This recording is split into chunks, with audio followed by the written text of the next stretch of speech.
आज मैं बात करने वाली हूँ मीनोपॉज पे। 45 की ईयर से ही ईस्ट्रोजन रिच डाइट लेनी है। 8 से 10 दाने किशमिश के आपने डेली खाने हैं। बिस्मिल्लाहिर्रहमानिर्रहीम, अस्सलाम वालेकुम। मैं हूँ डॉक्टर सादिया मुमताज़ और आप देख रहे हैं गायनी टॉक्स। आज मैं बात करने वाली हूँ मीनोपॉज पे। मीनोपॉज क्या है? Menopause is actually the cessation of period. Menopause एक आपकी एज का लैंडमार्क है। सबसे पहले तो मैं उन तमाम लेडीज़ को जो मीनोपॉज़ल हैं, उनको कांग्रेचुलेट करना चाहूँगी कि आप आधी सदी गुज़ार चुकी हैं। आपने अपने बच्चे देखे और अब अपने बच्चों के बच्चे देखने वाली होंगी या देख रही होंगी, उनको खिला रही होंगी। तो ऑब्वियसली ये एक ऐसा माइलस्टोन है, जो कि आपके लिए एक बहुत खुशाइंद बात है। लेकिन बहुत सी ख़वातीन इसमें बहुत सारे चेंजेस से गुज़रती हैं, जिनमें उनको emotional as well as physical support की ज़रूरत होती है। मेनोपॉज़ की डेफिनेशन में क्या आता है कि अगर पूरे 1 साल तक आपको पीरियड्स नहीं आए आफ्टर 50 इयर्स, तो that will be labelled as menopause. अब कई ख़वातीन ऐसी भी हैं जिनको प्रीमैच्योर मेनोपॉज़ है, जिसके मल्टीपल कॉजेज़ हैं, उसको हम फिर डिस्कस करेंगे। अभी हम एक नेचुरल फिज़ियोलॉजिकल मेनोपॉज़ल पीरियड को डिस्कस कर रहे हैं। मेनोपॉज़ से पहले जो पेरीमेनोपॉज़ल टाइम है, उसको मैं इससे पहले एक वीडियो में डिस्कस कर चुकी हूँ। वही सिम्पटम्स जो हैं वो फर्दर आगे मेनोपॉज़ में चलते हैं और उनमें जाके मेनोपॉज़ के बाद जाके उनकी सिवियरिटी थोड़ी-सी ज़्यादा आ जाती है। जिसमें सबसे पहले तो होती है इरिटेबिलिटी, और जो मेन एक सिम्पटम है जिससे बहुत सी ख़वातीन तंग होती हैं, वो है हॉट फ्लैशेस। हॉट फ्लैश क्या होता है कि उसमें आपके lower part of the body, even के कई लोगों को पैरों से हीट फील होना शुरू होती है। वो एक वेव की तरह ऊपर की तरफ आती है, यहाँ तक कि वो आपके फोरहेड तक आती है। कई लोगों को ये 20 से 30 सेकंड तक होती है और कुछ लोगों को even it is more than a minute.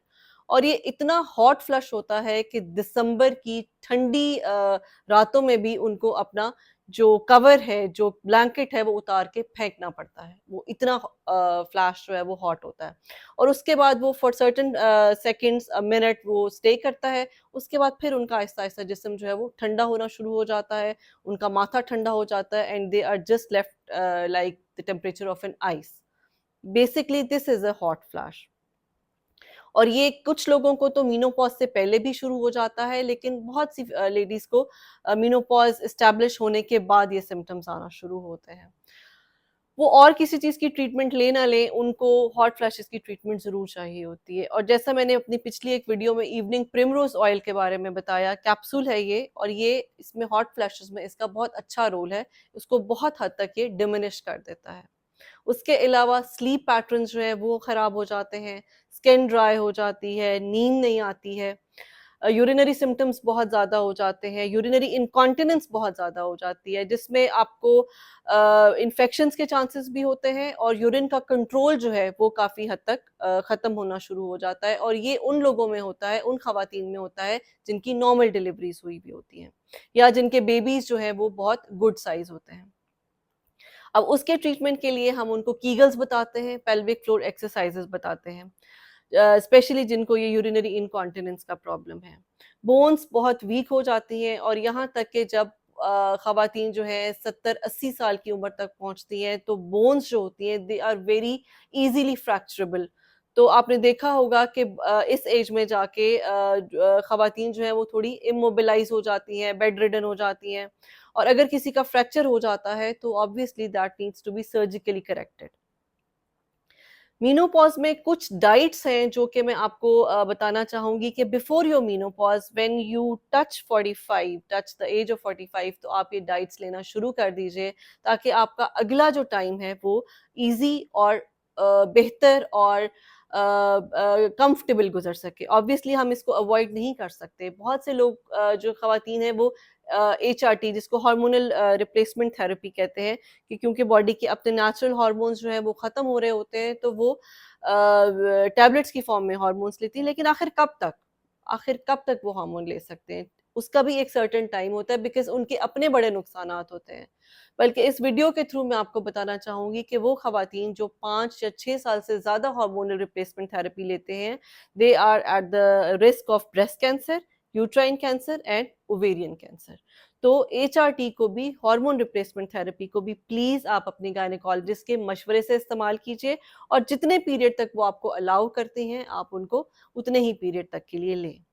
Coming back to the diet, सबसे पहले तो आपने अपनी डाइट में 45 की ईयर से ही की एज से ही ईस्ट्रोजन रिच डाइट लेनी है, जिसमें सोयाबीन है, जिसमें लाल लोबिया है, काले चने हैं, एग्स हैं, आपके फ्रूट्स में एप्पल आता है, आड़ू आता है, आम आता है, जिंजर आता है, दालचीनी पाउडर है, सब्ज़ जो पत्तों वाली सब्जियां हैं वो है, पालक है।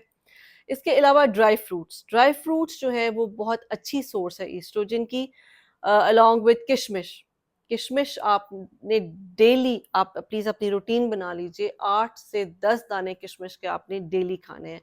और आप ट्रस्ट मी कि जो लोग अभी फ़िलहाल मेनोपॉज़ल भी हैं, अगर आप आज से भी किशमिश खाना शुरू कर देंगी, तो आप 3 से 4 महीने के बाद आप अपने सिम्पटम्स में बहुत ज़्यादा इम्प्रूवमेंट देखेंगी। The other thing is homemade दही जो है, जो घर बनाई जाती है, ये बाहर की दही के बारे में मैं नहीं कह रही, मुझे नहीं पता उसमें क्या होता है। लेकिन जो दही आप घर में बनाते हैं, that is very good source of calcium for you. अपने जो विटामिन्स हैं, अपने डॉक्टर के मशवरे से प्लीज़ वो विटामिन्स शुरू कीजिए, जिसमें विटामिन डी हो, जिसमें कैल्शियम हो, जिसमें ज़िंक हो, सेलेनियम हो, कॉपर हो, B6 और B12 हो। इसके अलावा ओमेगा 6, ओमेगा 12 और ओमेगा 9। ये वो सारे पॉइंट्स हैं, ये वो सब चीज़ें हैं जिन पे अमल करके आप अपने उस पीरियड को बहुत पुरसुकून गुज़ार सकते हैं। Last but not the least, have someone जिसके साथ आप अपनी डिस्कशन कर सकें, जिसके साथ आप विदाउट फ़िल्टर कुछ बात कर सकें, जिसके साथ आप अपना हर दुख-सुख कर सकें, जो आपकी हर बात को समझ सके। ही और she can be your family member, आपका कोई फ्रेंड हो सकता है, आपका कोई बच्चा हो सकता है। आप अपने दिल के बोझ को उसके साथ शेयर कीजिए, उसको डिस्कस कीजिए, क्योंकि जब तक आप स्ट्रेस में रहेंगे, आप अपने इस प्रॉब्लम को तो साथ लेकर चलेंगे। इसके अलावा मल्टीपल और जो सिस्टमिक फैक्टर्स हैं, जैसे हाई ब्लड प्रेशर है, शुगर है, यूरिक एसिड है, इन सबको भी आप ज़रूर दावत देंगे। अगर आपको ऑलरेडी ये प्रॉब्लम्स नहीं हैं, तो इस एज में स्ट्रेस फैक्टर से ये सारे प्रॉब्लम्स भी आ जाते हैं। तो खुश रहिए और सेहतमंद रहिए, और इन मशवरों पर अमल कीजिए और अपनी ज़िंदगी को आसान कीजिए। बहुत शुक्रिया।